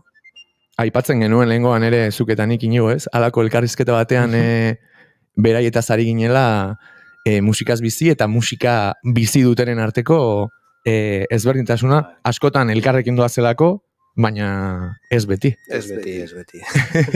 Lehen entzun dugu sarreran 1983ko Andoni Egainaren bertso bat, hau seguran bota zuen, Iñaki Muruagai jartzaile, martzianoak eta estralurtarrak, eta gaur bada nazioarteko harreman estralurtarren eguna, nonbait duela urte asko erabaki zen gaurko egunez halako mezu telepatikoa heltzea. Andoni Egaina aipatu dut, ze Egainarekin batera German Ormazabalek bazuen proiektu oso ederra, eta zer gehiago izena zuen, okeres panaiz, eta hor, heltzen zenioten maixuki gai bati, eta esango nuke biak, Garikoitz eta German izan zaretela, gai horren, ez dakit ondorioak, edo pairatu dituzuenak, ez da, eta zer gehiago izan da arte, edozein arte esparrura, eta konkretuki musikara, bere bizitza eskinena izan duen edonork entzun duen galdera. Oso ondo, musika ikasiko duzu eta zer gehiago, ez? Eta zuek bazarete, nolabait galdera horri erantzun eta erronka hartu duzuen horietakoak, ez? Musika bizi bai, baina musika ogibide bihurtzeko aukerari izan duzu. Nik bete-betean. Betetzen dut, esaldi horrek esan nahi duna. Batzutan, esaten dut, pelikula bat bada, antzeko zerbait isladatzen duna, Billy Elliot, ba, izan berko lukela Gary Elliot. Orduan. Badu puntxa, Bai. Tira, nik behin izan nuen dokumental bat eskuartean Gari Goitzekin, etzen atera, baina euki genuen, akaso orain fikzioari heldu barko diogu eta Gari Elliot egin. Eta pixkat hor, sakontzaldera, Billy Elliot aipatuta, Inigok esplikatzen zuen, eta zuk ere bai, txikitatik ikusi zenuten biek, Billy Elliotek bezala txikitatik argi zenuten ogibide akaso bihurtuko zela ez, baina, akaso bai, baina behintzat, ez dakit, lehen lerroratu nahi zenuten zerbait zela musika zuen bizitzan zentzu guztietan. Nere kasuan bai. Nik ere bai. Nik ere bai, gero bizitzak, bere norabide hartu dezake, ez da, baina pixkat, lehen aserako galderari erantzunez zure galderari, gertson nik uste Inigok puntua jarri duen horrekin erantzun daitekela, ez da? Musika bizi, musikan bizi edo musikaz bizi. Nik uste musika bizi, ze nik uste preambulo antzeko bat izango litzekela, hau da, musikaz bizi eta musikan bizi, musika bizi gabe, nik esango nuke ezinezkoa dela. Baina aldi berean, eta gaztetatik eta ezain gaztetan, nik uste Garik ere bizitzantzula hori, ez da? Eta bere garaien proiektu hortan Xabier Lizaso ere murgilduta gendun, eta Andonik zion bezala, ez da? Musika bai, baino, eta zer gehiago, ez da? Orduan, nik uste, asera, ze musikaz, bai, musika eitea, nahiko onartua, eta zera zan. Bai, Inigok eta nik ere iten dugu, eta zer gehiago, ez da? Inigok gehiago behar izan dugu. Ez, baina, hau oso pertsonala da, baina ilusioa eta dena egiten dit, eta rabia puntu bat, autokritika pixkat ere egiten dit, izan ere nik musika txikitatik bizieten zerbait dala usteet, eta berandu egio hartu nintzen akaso nere ogibide bilakatu nahi nuela. Duela 3 urte. Eta, bai, ulertzen ere, eta autokritika xumea da, baina eukidetolako arantza txiki bat, eta norbaitek hain garbi helarazten duenean ez, eukizutela txikitatik ze hori, ematen ditalako, ez dakit, admirazio eta inbidia ez sano bat. Nik izugarrizko errebeldia bat atera nuen 17 urtekin, 13-14 urterako banakien ontatik bizi nahi nula. Eta nintzen, inkomprenditu bat. Bai, frikia izango zinen ez da? Orduan hitz hori ez zegoen. Ez da existitzen. Ez da existitzen. Baina bai. Eta bai, 17 urtekin batxillera bukatu orduko, etxean, esan, ni bani joa. Ez dut, kout ezer behar, musika ikastean joa. Eta alaxe egon nintzen. Biok bazareten nolabait adibide, aipatzen ari zareten honena, musika bizi duzuela, eta zalduko dut zergatik uste dudan hau, eta gero zuek garatuko duzue. Biek ala biek ogibide egin duzuen musikan, baina ogibideak albidetuko lizueke metamorfosia bezalako diskoak ez grabatzea. Musikaren irakaskuntzan, kudeaketan, kultur kudeaketan, zuzendaritzan, aritu zarete esparru oso zabaletan, baina diskoak sortzen dituzue, kasu honetan metamorfosia aipatu lehenago bestelako ikuskizun musikal horietan ere aritu dela German, hainbat eta hainbat disko, gutiziaren inguruan inoiz hemen ere hitz egin dugu, musikari izatea ere badelako azken neurri horretan, metamorfosia bezalako lanak sortzea, badago hori, gozi hori, behar hori? Lan honen atzetik nik usten dut dagoela, batzutan proiektuak egiten ditugu prefabrikatuta. Beharra ikusten degulako, gauza batengatik o bestengatik. Gure kasuan, eta okerrez banego zuzendu, German, nik usten dut bilok estima izugarria eukideula beti danik, izan dira epokak oso gutxi edo, akaso ikusten ez ginenak, baina momentu batean, artxipileagoa baino lehenago, elkartzen hasi ginen eta hain errez, hain ondo ulertzen gera, biok pentsatu gendula, aizue, honek, euki behar du jarraipen bat, eta goazen zerbait egiten hastea, eta metamorfosia hori atazeiz. Nik usten den gehiago dela bilon arteko, harreman pertsona bat. Gari apala eta naturalidadia. Humila da beak ez du esango, nik esango dut. Eta nik uste horren atzean ere Gari, apaltasun osoz, baina gure kontribuziotxoa ere badagola, gehien bat, txistuaren errepertorioan, hau da, hain oizkoa ez den errepertorio batean, ez da? Txistua askotan identifikatzen da, kale mailan, oso giro herrikoian, eta, Garik bazun kezka hori nolabait testigantza bat ere ustea, berarentzat gainea, gariri dedikatutako zenbait obra hor uztea, bueno, azkenean txistuaren alde, ez da? Bai, bueno, baina formato honetan egon dira emaitza politak, ez? Peterrek Jose Rasenperenakin, Hemen izan genituen eurak ere, bai. Álvaro Zendoiakin, Iago Bastia, Zaramora. Hori da, ez da gauza ezer berria, adibidez, orain, ari naizenak Gorka Hermosa, Tino Di Giraldo, Carles Benaventekin sustraien matxina da, bai, hori bai dala benetako matxina da, egin gabe dagona, eta hori aterako dena adibidez, udazkenean, baino, metamorfosia bezalako diskak, oantzekoak egon badaude. Horregatik tirade gehiago arlo, personal baten ondorioa dela, ez? Artxipilagoan egin zenuten bat, hor ere bat zegoen Andoni gaina, Ainoa Garmendia, eta Peio Ramirez boskotea osatzen zuena, ezta? Bost zineten orduan, baina oso iraganetik ere elkar ezagutzen duzen bi pertsona zarete, esango nuke emanaldi hortan igual konturatu zinetela, ez, German, elkar errex ulertzen dugu, baina ezagutza lehenagotik zetorren. Bai, baina hori izan zen nola baita, bueno, nik uste dut gainea, eta pixka gatxotek dizenen, ez dakit nola esan, frustrazio puntu hori, nik uste musikaren handitasunetako bat, dala askotan ezin dela hitzez esplikatu zenbat gauza gertatzen diren, ezta? Eta behar bada baten limitazioak ere badira, baina nere ustez, esplikatu ezin direnak, baina funtzionatzen dute, edo ez dute funtzionatzen inigo, eta zuk hortaz zerbait badakizu, ezta? Eta badaude gauza asko, eta bueno, bide hortan ere gozatzea badu bere xarma, ezta? Metamorfosiari gara entzuten, eta, bueno, aipatu nahi nuke, Eduardo Moreno da lan honen sortzailea, entzuten ari garen pieza honena, Rapsodia para txistu y piano izena du, oso lan ederra da, hau, espresuki diskontarako sortutako lana da, oker espanaiz, edo lehenagotik sortuta bat zegoen, ez? Diska honek baditu 3-4 propio irazitakoak diskarako, hau da horietako bat. Beraz, hor ere badago balio bat, ez? Nik uste leheno, Germanek hortik jo nahi zuen, hemen badago txistu eta pianorako sortutako lan bat konkretua, oso ederra eta oso bi instrumentuen ezagutzatik, nahiz eta Eduardo ez den txistularia, baina ezagutzen du ondo txistua, ezagutzen du ondo haize instrumentua, asko idatzi du bandarentzat, asko idatzi du lan askorentzat, egokitzapen oso egokia, esango dugu, ez, goxoa, bi instrumentuek eman dezaketenari nola ateratekina olako pieza eder bat sortzeko, ez, German? Bai, eta gainea zenbait abesti daude,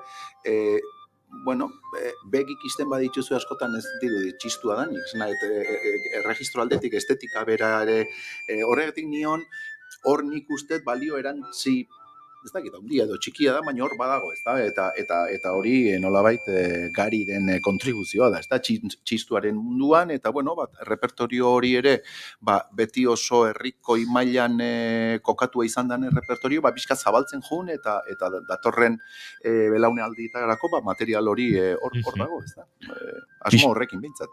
Pixkat, aipatu delako, aztu baino nenigo, baino, zerbait zenuen ez esan behar.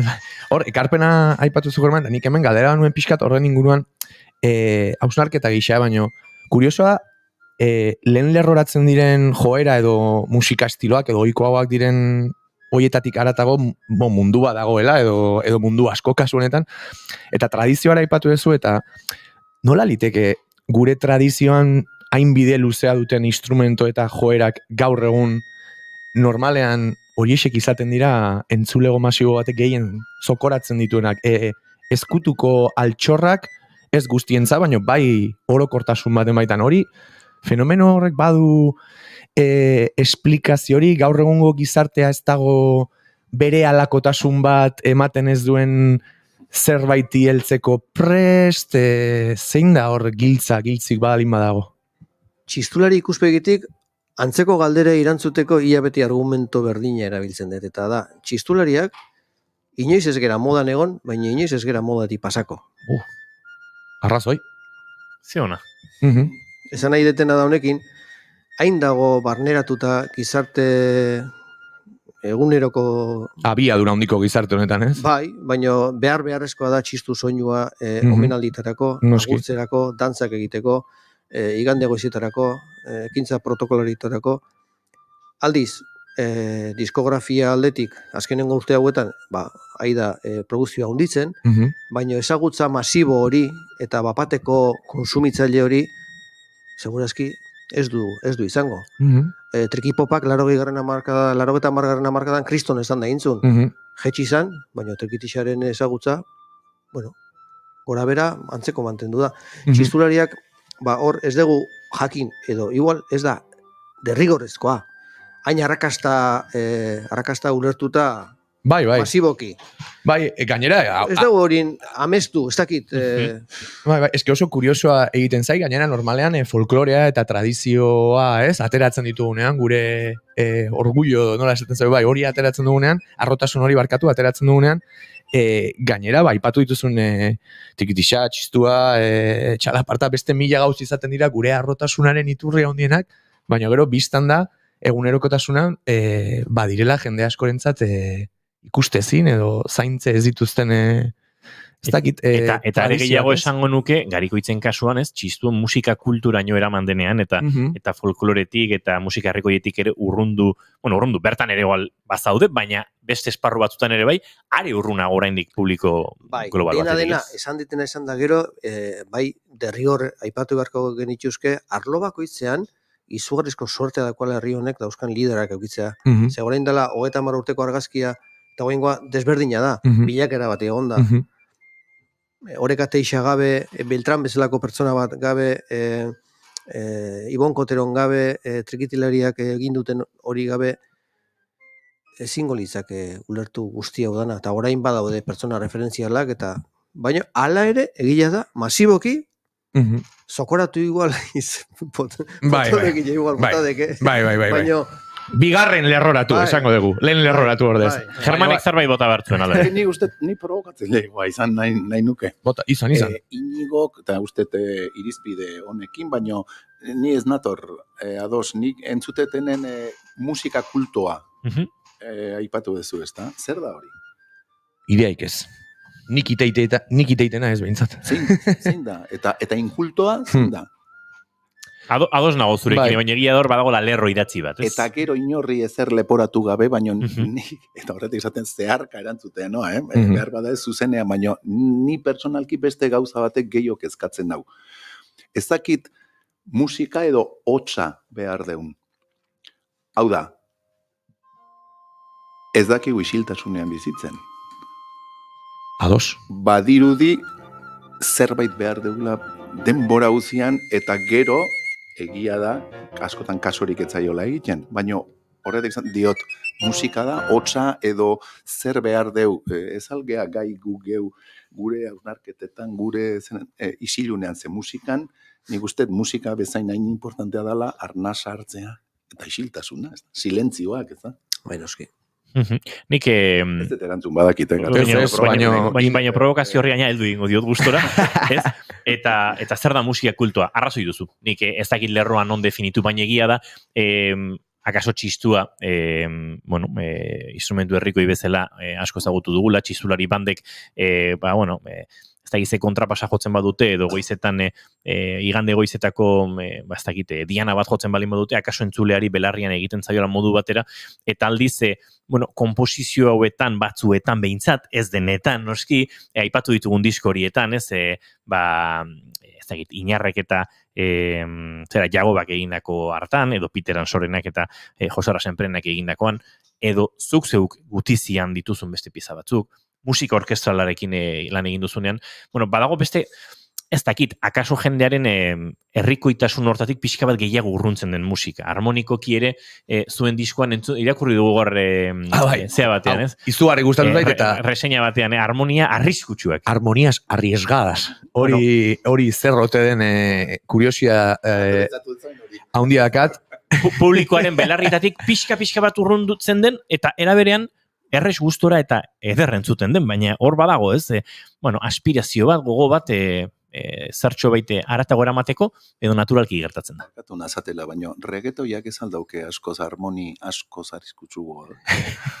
Eta ez toketeze kontra. Nik uste oso predeciblea dela. Ez dakit, baina arriesgadas jartzezun, ez peligrosa. Barkatu, arriesgadas. Ez da iguala, Ez da iguala, Bueno, nik uste gaur egungo mentalidade batekin, naiz eta herri musikatik etorri, eta zerbait berezia gaurkoa egiten hasten baldin maiz, harmoni arriskutzu hori nik akotxe jarriko nizkioke. A ber, Piazzolak bere garaian ere Jesukristonak entzun behar izan zizkian, eta horrenik arriskutzuak izango ziren. Gaur Stravinsky oain dela 100 urte bizi izan. Imaginatu ez. Pentsa. Aizue, entzun barko ditugu. Jesukristonak entzun ez, baina guk zuek entzun nahi zaituztegu, beraz, konta iguzu zein izango den joko duzen lehenengo pieza, eta zoazte piano eta txistua edo hartzera. Lehenengo izango da... Arriskutxo eitako bat aukeratu. Recuerdos del ayer, armonías en riesgo. Recuerdos del ayer. David Rivas, Zamorako musikari lagun ikeragarri finak idatzitako obra bat, malenkolia da, balada bat da, tristea, eta gero kontraposizioan olako estanda bat, pixka bat txistua aldaketa batekin, eta hoiz izango da lehengo, joko duguna, bai? Zoazte ba.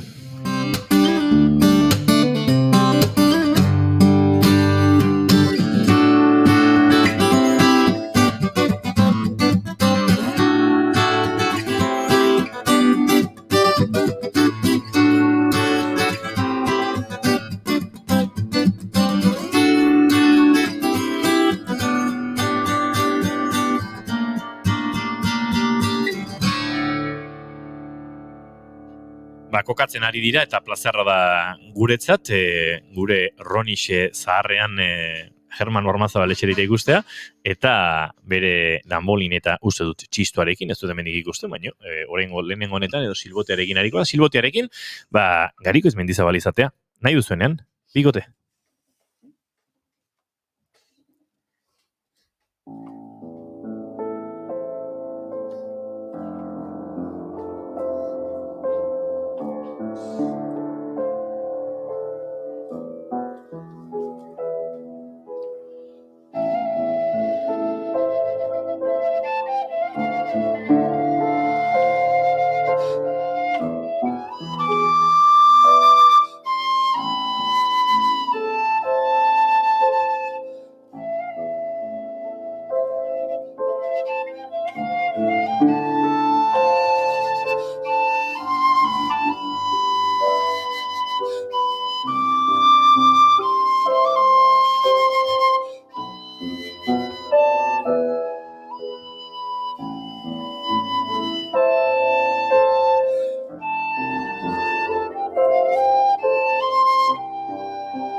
Nik orain zalantza bat daukat, Gari eta German, beste pieza bat jotzeko baduzu, eta ez da egit zuzenean jotzea ez dute den hobea, aurrera atatzera ibili beharrean, eta txistuaren mikro hortatik, Gari, aurkeztu dezakezu berdin zein izango den orain entzongo duguna.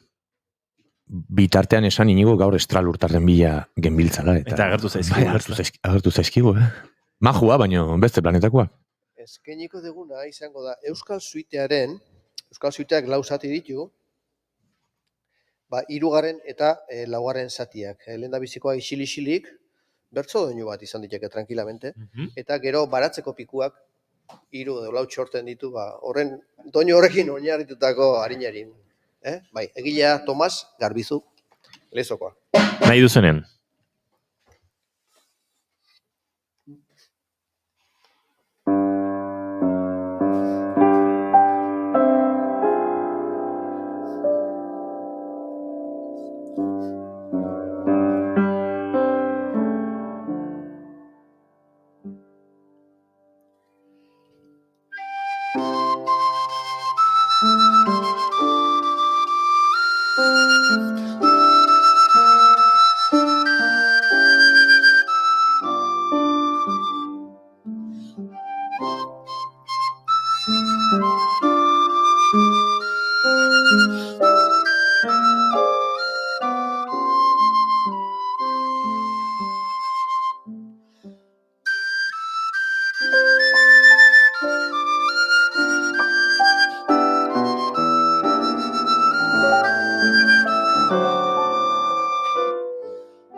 Oideketa. Bazkin 3 minuta ditugu bigarren kafean, datozela German eta Garikoitz, agurtuko ditugu eta behar bezala, argiak ere piztuko ditugu, hemen ilunpe goxuan aritu bai gara eurak entzuten, baina benetan uste dut, oso ederra izan dela, egin duzuena, eta guretzat, zalantzari gabe plazer bat izan dela, zuek gaur gurekin izatea, Gartxot hemen flipatuta zegoen, hilek tente jarrita. Bai, gainera galdera interesgarri banekan denborarik gabe geratuko naiz, baina ez nuen dudarik, baino argi dago bi hauek musika bizi dutela. Beraiek, belarritik sartu zaigunaz aparte, hemen estudioan gaudenak ere ikusi dugu askotan entzuten ez den, ez dakit, pasioaren hizkuntza edo nola ditu inigo, baino egia esan emozionantea da, eta nik esan egin zuen, pertsonalki naiz musikaz bizi, baina musikan bizi naiz, argi daukat, eta musika bizi dut, hori ere argi daukat, eta bihotzetik diot, gaur zuek ezagutu zuekin hitz egin eta jo duzuena ere entzun ostean, are gehiago bizi naizela musikan, eta bejonde izuela, orain arte egindako lan bikainagatik, aipatu dituzune, zubi langintza hoiek, askotan aitortza urriegea dutenak, baino gu ere ala sortu gara, eta ez dakit motivazio txute haundiarekin noan ere ostiraleko kontzertura, igual jata txistua gainean hartuta. Horitek. Garaiz aiz. Garaiz dago, eta gauzat esango ite. Hor parean daukeken zestu erra liatzea ez de gauza zaila izaten. Ez, urrengo diskoako ja kolaborazioak prestatzen hasi nahi, eta seke urrengo urteko agenda aklara, German eta Gari, ingo deu. German Ormazabal eta Garikoitz Mendizabal plazer bat izan da, mila esker gurera etortzeagatik, eskaini diguzen hau eskaintzeagatik, eta izango ditugu lan gehiago eta kafe gehiago hartzeko aukera. Eskerrik asko. Izan ondo. Gartxotun zain letona azu datorren asteazkenera arte, baina aztu gabe, ostiraleko kontzertu hortan, kakamordoa eta goza ezazula. Barkatu. Ikusiko zuze, erlaja datorriko naizen asteazkenean. Eta gu Euskal Suitaren bigarren mugimendu honekin, Eibarko kontrapasaren doinuekin, bagoaz, arratsaleko 6etarako mugarri horren bila. Informazio guztia, informazioaren arian, oraintxe, hementxe naiz irratien eskerrik asko hori zantzareten hori, eta bihar 4 eta 5 hemen izango gara bueltan, bigarren kafean. Aio!